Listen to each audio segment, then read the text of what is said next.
Hello everyone, this video will help you to have a outlook over the drama Naga-Mandala written by Grish Karnad.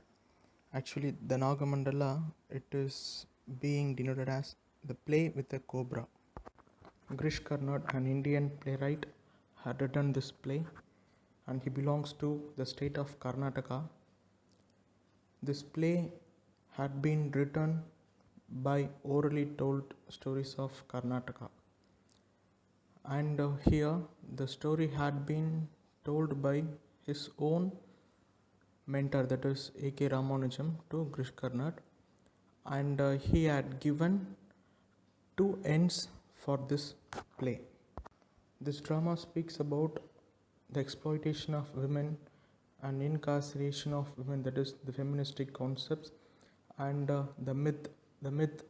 It has the connectivity in the drama with the character called Naga, that is the character of a cobra, and it also speaks about magical realism and the culture of India in the mode of culturalism.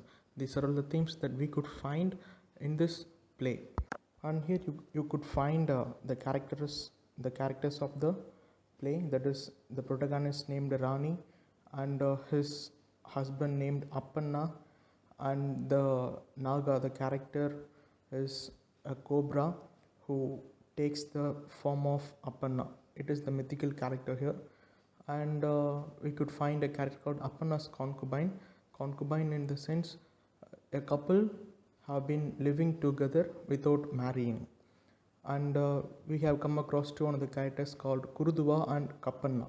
They are all the minor characters in the story. Though they are minor characters, they too have some kind of twist over the play. Here you could find the story in brief, and this slide will help you to have a glance over the drama in a nutshell, and this will help you to write in exams and other things for a short time. So here comes the story. Aparna, a rich young man, had married a girl named Rani. It is an arranged marriage which traditionally followed in Indian culture. And here, after the marriage, the couple moves to the house of the husband. There, the wife, that is the girl, have found a peculiar character of Aparna. That is, he will not be found in the days, that is daytime. He will be going for work and he come at the noon and he eats, and then again he locks the door by arresting Rani inside the home, and he leaves the home for work, and at night time he won't come. That is, he will be staying in his concubine's home. That is, I have told you that concubine means that is people or a couple living together without marrying. This is how Appana is carrying his life, and a new person had admit in this circumstance, and it is much peculiar for her, and she have never imagined such a kind of life will happen for her, and she takes care of her husband much, and she wanted to get the love of Appanna from his heart, but he behaves much rudely, and whenever he sees Rani, he accuses her that she didn't cook well, she didn't perform the rituals well, and she did not doing the households in the proper way. Like that, he will be scolding her, and this seems to be the condition of Rani. She was worrying about her own condition, and she was thinking that no one is there to help her. At that time, she had heard some voice outside of her house. The door was locked. Somehow she wanted to know who is talking about, because the people talking about Rani's husband, the character of her Appanna is much worse, and he had got a good wife, but he have never stayed in his home, and he always goes around the village, and whenever he sees his concubine, he takes her away and he enjoys, and then he comes for this home only for the lunch. This is what they have been speaking in outside, and Rani was shouting from her house that who is there, what are you speaking like that, she was asking. At that time she opened that window. There she could find Kurudua and Kappanna. Kurudua is an old blind lady and Kappanna is her own son. And Kappanna will be always carrying that old lady in his back, that is in his shoulders. And now what happens, which means Rani was weeping around Kappanna, and she was telling her whole story. That is how she is being in the despair, and Kappanna wants to help through Kurudua. So Kurudua made a plan that she asked Kappanna to bring the magical roots from her home, and she tells Rani that if you use this magical root, your problem will be solved. That's what she said, and Kappanna had come with the magical roots, and he had brought one small root and one large root, that is big root. Kurudua says, if a wicked man have tasted this root, he won't go away from the woman he loves. So she advises Rani to mix the root in milk or anything else which Appanna eats, so that he will fall in love with Rani and they will be stay happy forever. This is the plan which Kurudua gives for Rani. And Rani immediately takes the small root and he mix it in a milk and gives to Appanna when he comes back to the home. But nothing happens with that, and the plan was failed. And she could recollect the moment which Kurudua said, that is, if the plan fails, takes the big root and use it.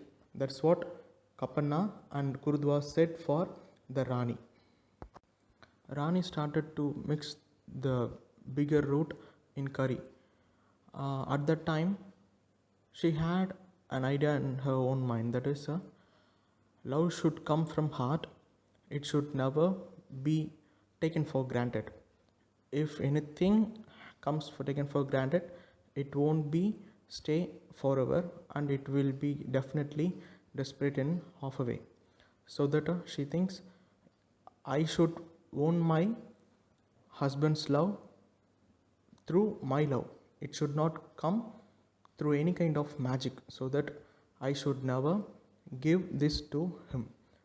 So what she have done, which means she have poured that root mixed curry in the nearest ant hill, and there lives a cobra, and that cobra drinks the curry.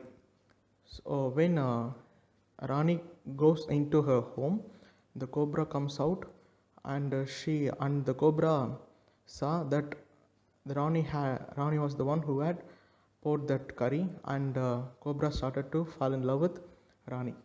As Rani enters into her home, cobra also enters with her. As Appanna found there is no food to eat at that night, he became much angry and he shouted at Rani and he went away from the home. While he goes out, Naga enters and takes the form of Appanna. Naga in the form of Appanna goes near to Rani, and he started to speak. There is some difference in Appanna now. Rani could bear that thing, and the difference is that the voice is much soft, and Rani have never heard such a kind of voice from Appanna.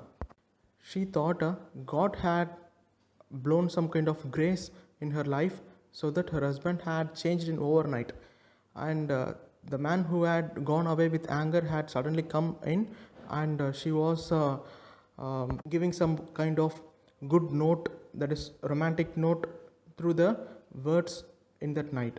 Actually it had been given only by Naga, but not by the real Appanna. And Naga spent that whole night in the form of Appanna with Rani, and as the sun rises, Naga went out. That girl Rani stayed in bed for a long time, and when Appanna have come to home and he found Rani was still staying in bed, he could not realize this girl was always get early in the morning, but what happened to her? He had think that some kind of ill health she would have attend, so that it might be the defect of her, like that he thinks. But when Rani gave a soft and lovely look over Appanna, Appanna shouted at her, and she became much frightened, and she get from bed, and she had washed the room and everything, and she started to do her household works, and she thought that the last night was a dream. The night came, and Naga also came into the home of Rani. When Rani sees Appanna, she was afraid to go near to Appanna because at morning he scolded her. But now Appanna goes near Rani, and he says, "Why do you fear about me? I am not a devil to threaten you." But the real thing she said is, "In the morning you have scolded. I thought yesterday's night was a dream, but now I could understand it was a real one. Then why did you scold me in the morning?" And Appanna now said, "Just forget it. I was in another mood, so that I scolded you." Like that, he had made the situation for him. And now Naga goes to the bed with Rani, and they were speaking about the whole world things, and the people around the village, everything they were speaking. And this night also went away. Again the sun rises, Naga goes out of the home. When Appanna came, he found Rani sleeping again for a long time in the bed, so that he became much anger, and he goes near Rani and started to beat her. She could not understand why this man is behaving like that. And through these 2-3 instances, Krish Karnad exposed the real culture of Indian male society. That is, at night time the male seems to be different, and in the daytime the same person seems to be much different to the same wife. And the thing had brutally exposed here. And while speaking, or while coming again to the play, after scolding Rani, again Appanna went out of the home to work unto the concubine's home. Again at that night, Naga came again when there is no Appanna.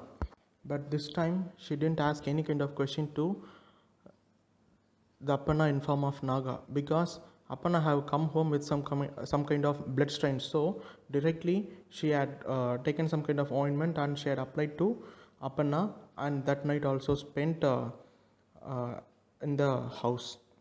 And Rani had informed the Appanna, that is in the form of Naga, that she is pregnant. This made Naga much upset, and Naga could not understand how to bear the situation. And when the sun rises, Naga goes away from the home, and Kapana was shouting that snake, snake, snake, that like that he was shouting, and he had gone away. And Cobra also went into the ant hill. And when Appanna comes home, when he had received the news that Rani had become pregnant from Rani's own voice, he was much anger, and his anger could not be measured, and he had thrown her in the streets, and he was saying that, "I have never touched you till date, and how could you become pregnant? And I have locked you inside the house, and how could you manage to find your own lover?" Like that he was asking, and the whole street was seeing the scene. And Appanna locks her again, and he goes away to the work, and let me gather the villages and let them punish you tomorrow. That's what Appanna said. When that night comes, Naga came, and this time Naga could not escape from Rani, because Rani was asking that much of questions to Naga in the form of Appanna. In night time you are much soft, but in daytime you are somewhat different. Why do you behave like that? And this is the last case that she was beaten by Appanna in the streets. She was asking about it. Naga never replied to that question. Instead, what Naga had said, which means tomorrow you have to tackle the village people. So instead of holding the red hot iron in your hands, just say them, I will take the cobra from the anthill and I will hold for my chastity, and speak only the truth while you are holding cobra in your hand. Never say any kind of lie, it will ruin you. This was said by Naga, and when sun rises, Naga vanished, and Appanna came, and Appanna takes Rani to the village people, and there the thing was happened. That is, the Rani takes cobra from the ant hill, and while holding cobra in her hand, she said the thing, that is, I have never touched any other man than my husband Appanna and this cobra. If I lied, let cobra bite me. Like that she said, and go, and the cobra have moves her shoulder like moving in a garland. The villagers could not believe this, and everyone bent their knees, and they started to say, she is divine. And Appanna accepted her with her own child. This is the first end of the play, and there is also a second end for the play. That is, one night Naga wanted to see Rani, so that he comes into the house of Rani, and Naga found Rani was sleeping with Appanna and her child. Naga could not tolerate the scene, so Naga wanted to kill Rani, but the deep love in Naga stopped the plan. And what had happened, which means Naga itself have gone into the hair of Rani and stayed inside of the hair, and Rani have saved the cobra, and Rani had lived happily with Appanna, cobra, and with a child. This is how the second climax ends. And thank you for your patience listening.